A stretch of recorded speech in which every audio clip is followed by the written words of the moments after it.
कोई कुछ भी कहे बस हंस के मुस्कुरा दो।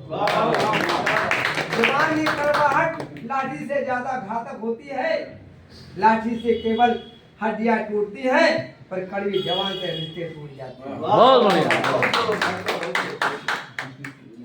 शुक्रिया संचालक महोदय, प्रिंट और जर्नलिस्ट, इलेक्ट्रॉनिक जर्नलिस्ट एसोसिएशन के इस 24वें अधिवेशन में हमारे सभी पत्रकार भाई, मंचासीन, हमारे सभी प्रमुख हस्तियां, आप सबका मैं तहे दिल से स्वागत करता हूं।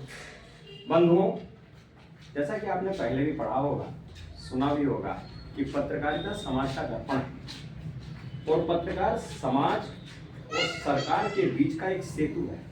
बड़ी कठिन परिस्थितियों से गुजरते हुए हमको अपना ये दायित्व का निर्वाह करना पड़ता है। जनता की अपेक्षाओं पर हमें खरा उतरना पड़ता है और सरकार की निगाह में हमें उनके हिसाब से काम करना पड़ता है। और ऐसे में सामंजस्य बनाने में कभी कभी पत्रकारों को बड़ी ही विषम परिस्थितियों का सामना करना पड़ता है।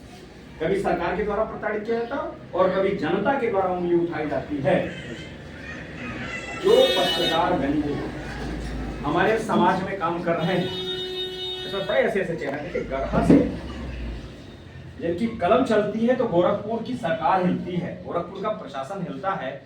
ऐसा व्यक्ति सुबह ही सोचिए आ गया होगा यहाँ पे। इसलिए नहीं, क्योंकि वो समाज में जब ये दायित्व का निर्वाह कर रहे हैं तो देखते हैं कितने मुश्किल समस्याओं का सामना करना पड़ता है। और सबसे बड़ी समस्या मैं आपको बता दूं, थोड़ा सा सोशल मीडिया भी हमारे पत्रकारिता में आज के समय में प्रवेश कर गया है। कुछ ऐसे लोग भी हैं जो इस पेशे को गंदा भी कर रहे हैं, मैं सच्चाई से स्वीकार भी कर रहा हूं। लेकिन उसमें अगर हम काम कर रहे हैं तो हमें भी उसी निगाह से देखी जाती है। जैसे भी उत्तर प्रदेश के पूर्वांचल में एक जनपद में एक शिक्षक ने, हमारे माननीय शिक्षक नेता भी मौजूद हैं, एफआईआर करा दिया कि बिना परमिशन के आप मेरे कैंपस में घुस करके कैसे वीडियोग्राफी की है। वो पत्रकार था, वास्तव में पत्रकार था और समस्याओं का सामना करना पड़ा। हम आग के अंगारे पर चल करके आपको समाज का दर्शन कराते हैं और सरकार को मजबूर करते हैं कि हमारी मांग और जनता की मांग जायज है और पूरी निश्चित सरकार मानती है और करती भी है। जहां चीजें छिपी रहती हैं उसको लाने का काम भी हम करते हैं, लेकिन इसमें बहुत ही कठिन समस्या है। तब ऐसे में एक जिम्मेदारी बनती है कि हमें किसी संगठन के जरिए रह करके और अपने कार्य को अंजाम देना चाहिए, क्योंकि ये संगठन आपके लिए सरकार तक, जनता तक हर तरह की जायज मांग के लिए आपके साथ खड़ी रहती है। मित्रों, 18 स्टेट में हमारी ये संस्था काम कर रही है। पत्रकारों को आए दिन बड़ी विषम परिस्थितियों का सामना करना पड़ता है। जो प्रिंट और मीडिया से जुड़े हुए हैं उनको भी मानदेय बहुत ही ज्यादा नहीं दिया जाता कि इससे वो अपने परिवार का समुचित पालन पोषण कर सके।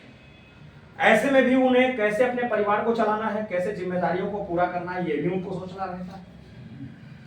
और जब हम जाते हैं किसी की उम्मीद पर खरा उतरने के लिए तो हमको कितना प्रताड़ित होना पड़ता है, इसका अंदाजा आपको खुद लगता है कि आपकी आवाज कहीं नहीं सुनी जाती है। फिर भी हम अपनी आवाज को इतना मजबूत उठाते हैं कि पूरी दुनिया हमसे और हमारी कलम से सहम होती है।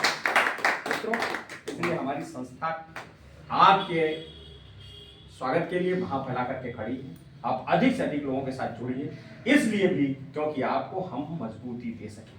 अभी लखनऊ में एक हमारा राष्ट्रीय अधिवेशन हुआ है जिसमें प्रदेश के और देश के तमाम वरिष्ठ नेतागण और तमाम मौजूदा सरकार के नेतागण मौजूद थे। उन्होंने हमें आश्वासन दिया, हमारी तमाम मांगे हैं, जैसे कि सरकार की तरफ से हमें तमाम रिलीफ दिया जाए व्यक्तिगत तौर पर पत्रकारिता के लिए। इसका कभी तफसील से मैं आपको बताऊंगा किसी मीटिंग में। सरकार ने हमारी मांगों पर गंभीरता से विचार करने का आश्वासन दिया है, जो भी पिछले विगत दिनों में हुआ था, जिसमें हमारे साथ फिरोज भाई भी और डॉक्टर साहब भी मौजूद थे। तो हम लोग लगातार लड़ रहे हैं कि हम आपको दे सकें, सामूहिक बीमा दे सकें, कहीं भी हम चिकित्सा क्षेत्र में कोई सुविधा हो सके, बच्चों के लिए कोई सुविधा हो सके। ऐसी मांगे सरकार की तरफ से हमारी प्रिंट और इलेक्ट्रॉनिक जर्नलिस्ट एसोसिएशन के बैनर तले रखी गई है और सरकार ने इस पर गंभीरतापूर्वक विचार करने का आश्वासन दिया। और निश्चित, लेकिन समस्या ये है, हम एक हो जाएं, हमारी ताकत मजबूत हो जाए, हमारे अन्य जो भी और पत्रकार संगठन हैं, हम सब एक आवाज पर एक साथ खड़े होते हैं, होना भी चाहिए।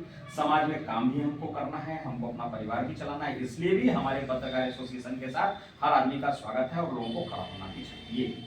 मित्रों, एक आवश्यकता महसूस होती थी कि हमारा एक कार्यालय हो।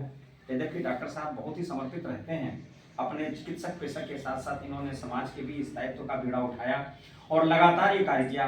आज ऐसे रूप में, मूर्त रूप में पाकर के भाई कलीम भाई को मैं हृदय से धन्यवाद देना चाहता हूँ। हमारे आदिल भाई हादिल अजीज हैं, इन्होंने कहा है कि ऐसी 3 महीने 6 महीने बैठक हो।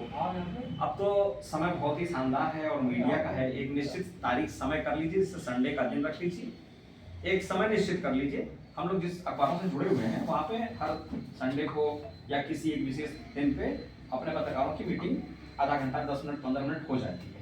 तो इसमें हम लोग ऑनलाइन जुड़ जाते हैं, बात कर लेते हैं, किसी को कोई तकलीफ हो या किसी को कोई जरूरत हो, हम लोग एक साथ खड़े हो जाते हैं। ये होना चाहिए, आप रखिए। और भाई आदिल अमीन की आवाज में आवाज मिलाते हैं। मैं कहता हूँ 3 महीना नहीं, प्रत्येक मास एक संक्षिप्त बैठक, उसमें ऐसी कोई मजबूरी ना हो कि हमको पैसा खर्च करना पड़े और चाय पानी की व्यवस्था करनी पड़े। आए बैठे, निश्चित ही वो बैठक सफल होगी और हमारी आवाज इतनी सशक्त होगी कि हम सुनेंगे, सरकार हमारी मदद करेगी। वैसे भी पत्रकारिता समाज के लिए एक बहुत ही सम्मान और गौरव का विषय है। हमारे बीच में तमाम ऐसे नए बंधु भी हैं जो तमाम पेशे से आए हैं, उनके पास अनुभव का एक बड़ा दायरा है जो हमारे पत्रकारिता में हमारा मार्गदर्शन कर सकती है। हम सबका स्वागत करते हुए आप सब लोगों को आज इसके आयोजन पर धन्यवाद।